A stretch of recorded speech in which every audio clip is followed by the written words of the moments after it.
Being a trainer ना कुछ curses होते हैं और कुछ ब्लेसिंग्स होती हैं।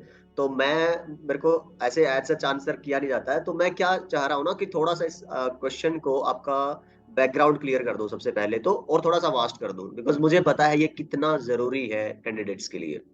पहला तो थोड़ा ये जान लेते हैं कि जो ये क्वेश्चन आता है कि भाई ये सर्टिफिकेशंस बने कहाँ से हैं और ये रेलेवेंट क्यों है इंडस्ट्री में, why you should go for the certifications, है ना।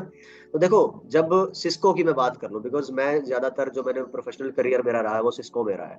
ठीक है, बट और भी है, जैसे वेंडर आपकी मैं बात कर रहा हूँ, जुनिपर, हुआवे, है ना, मोटरोला, और बहुत सारे हैं, नोकिया है, एरिक्सन है, सोनी है। चलो, तो अगर मैं एक पर्टिकुलर को पिक करूं, जैसे सिस्को, सिस्को ने एटीज अराउंड अपने डिवाइसेस बनाने स्टार्ट किए। आपने मैंने कंपनीज खड़ी करी, मैंने उनके डिवाइसेस खरीदे। अब दो चीजें हो सकती थी, या तो सिस्को अपने इंजीनियर भी साथ भेजता आपकी साइट पे कि अगर कोई दिक्कत आ रही है तो आपको ठीक करके देंगे वो। पर शुरू में तो चलो ठीक है, लेकिन जब बहुत सारे नेटवर्क्स में बहुत सारे लोग ऐसा करने लगे तो हर किसी को इंजीनियर भेजना, that was not a feasible solution. तो सिस्को और बाकी सारे वेंडर्स ने क्या किया, अपने नॉलेज बुक्स निकाल दी कि भाई ये पढ़ो, ये हम यूज करते हैं, ये टेक्नोलॉजीज है, ये डिवाइसेज है, और अगर दिक्कतें आती है तो ये तरीके ठीक करने के। तो यहाँ से एक तरह से आप बोल सकते हो कि बर्थिंग प्लेस था सर्टिफिकेशंस का। तो एंट्री लेवल बनाए, जैसे लेयर 1 की बात करी थी हमने, फिर उन्होंने प्रोफेशनल लेवल बनाए जो लेयर 2 की बात करी थी हमने, और फिर उन्होंने एक्सपर्ट लेवल बनाए जो हमने लेयर 3 में बात करी। तो एंट्री लेवल यहाँ पे सीसीएनए है, और प्रोफेशनल लेवल यहाँ पे सीसीएनपी है, और एक्सपर्ट लेवल आपका सीसीआईई है। अच्छा, पुराने अगर मैं थोड़ा 1 डेढ़ 2 साल पहले की बात करूं, उसमें क्या था कि सीसीएनए जो एंट्री लेवल था उसमें डाइवर्सिफाइड था।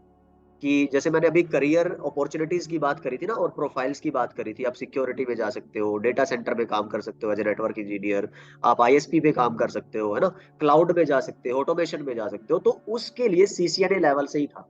सिस्को ने सीसीएनए ही बोल रखा था, traditional routing and switching, CCNA wireless, CCNA security, CCNA data centre.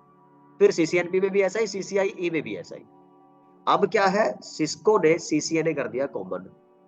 ठीक है, एक सर्टिफिकेशन रखा सीसीएनए, और जो डाइवर्सिफिकेशन है, जो स्पेशलाइजेशन है, वो कर दी सीसीएनपी और सीसीआईई के अंदर। First thing. अब सीसीएनपी में क्या फोकस करते हैं वो लोग, मान लो आप एक एंटरप्राइज लेवल की कंपनी रन कर रहे हो, और जैसे फेसबुक है, तो फेसबुक का जो नेटवर्क हैंडल करना है, उस तरह के जो इंजीनियर्स हैं वो एंटरप्राइज इंजीनियर्स होंगे। मान लो फिर कोई बहुत बड़ी यूनिवर्सिटी है, उस तरह का जो स्केल का नेटवर्क है उनको हैंडल करना है, तो सीसीएनए जो राउटिंग एंड स्विचिंग या एंटरप्राइज आजकल बोलते हैं, एनकोर एनआरसी, सॉरी, तो वो इंजीनियर्स आपके परफेक्ट है। पर लेकिन जैसे मैंने बोला कि सिक्योरिटी में अगर कोई एंटरप्राइज है वो इन्वेस्ट करना चाहता है, आपका बैंकिंग का काम है फॉर एग्जांपल, तो बैंकिंग लोग क्या चाहते हैं कि आप ऐसे सर्टिफिकेशंस करके आइए जो सिक्योरिटी से रिलेटेड हो, तो सीसीएनपी सिक्योरिटी कर लो, राइट।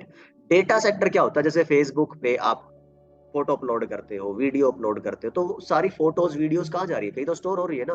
तो बहुत बल्क में जहाँ पे डेटा स्टोर होता है, रिट्रीव होता है, प्रोसेस होता है, वहां पे इंजीनियर्स चाहिए होते हैं स्पेशलाइज। देखो, डेटा सेंटर नेटवर्किंग इंडस्ट्री का सबसे highly advance and sophisticated place होता है। वहां पे काम करने के लिए भी स्पेशलाइज्ड बंदे चाहिए होते हैं, तो स्पेशलाइज्ड सर्टिफिकेशन चाहिए होगा, तो वो है डेटा सेंटर। तो इस तरह से ये सर्टिफिकेशन उनकी डाइवर्सिफिकेशन और ब्रांचेस जन्म लेती है। जब आप प्रोफेशनली काम कर लिया, आपने एक्सपीरियंस हो गया, फिर आप क्या सोचते हो कि यार अब मेरे को ना एक और रिवॉर्डिंग एंड चैलेंजिंग करियर चाहिए, कि आपको अब ऐसा करना है कि यार मैं उस्ताद हूँ अपने फील्ड का।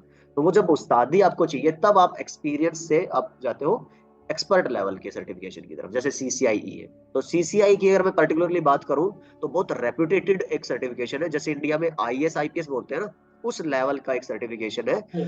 और जी, तो उसमें आपके पार्ट मिलते हैं, एक सीसीआई रिटर्न होता है, एक लैब होता है। रिटर्न में आपको जैसे नॉर्मल पेपर्स होते हैं वो क्लियर करना है, लैब होता है कि 7 8 8 10 12 घंटे की एक पूरी लैब है, वो आपको बिगाड़ के देंगे, एक तरह से आपको वो संवारनी है, ठीक करनी है, ट्रबल शूट करनी। तो बहुत प्रेस्टिजियस, टफ मैं बोलूंगा, चैलेंजिंग आप कह लो उसको, पर बहुत रिवॉर्डिंग एक करियर है। और ऐसा सिस्को में जैसे है सीसीएनए, सीसीएनपी, सीसीआई, हर वेंडर का अपना है। जुनिपर का है जेएनसीआई, पी आई, हुआवे का है एचसीएनए, एचसीएनपी, एचसीआई। तो अगर आपको टाइम रिसोर्सेज अलाउ करते हैं तो आई विल डेफिनेटली से you should go for certification. और कई दफा तो मैं ऐड करना चाहूंगा कि ऐसा भी होता है, कुछ लोग ऐसी कंपनीज भी ढूंढ सकते हैं जब वो इंटरव्यूज दे रहे हैं। देखो, मैं हमेशा बात करता हूँ, अगर आपके फंडामेंटल सही है, आपने तैयारी अच्छे से की हुई है, आप अपनी शर्तों पे जॉब कर सकते हो। तो ये अटपटा लगेगा शुरू में बहुत सारे लोगों को कि ऐसा भी होता है क्या। कई बार तो लोग बस तरसते होते हैं कि जॉब मिल जाए, but when you are the right candidate you can find the jobs on your terms. अब वो एक टर्म ये हो सकती है कि बॉस आप काम ले लीजिए, कोई दिक्कत नहीं है, वीकेंड्स है या जो भी है, पर मुझे हायर सर्टिफिकेशन करने हैं। तो इवन ऐसा भी मैंने देखा है, मेरे दोस्त हैं, मुझे खुद ऑफर हुआ था कि आप सीसीएन भी हमारे यहाँ से करो, सीसीआई हमारे यहाँ से करो, 1 साल 2 साल आपको रुकना पड़ेगा। तो वो वर्बल हो सकता है, बोर्ड हो सकता है, तो मुझे नहीं लगता उसमें कोई दिक्कत, अगर आपको सीखने को मिल रहा है, पैसा मिल रहा है और रेपुटेशन भी।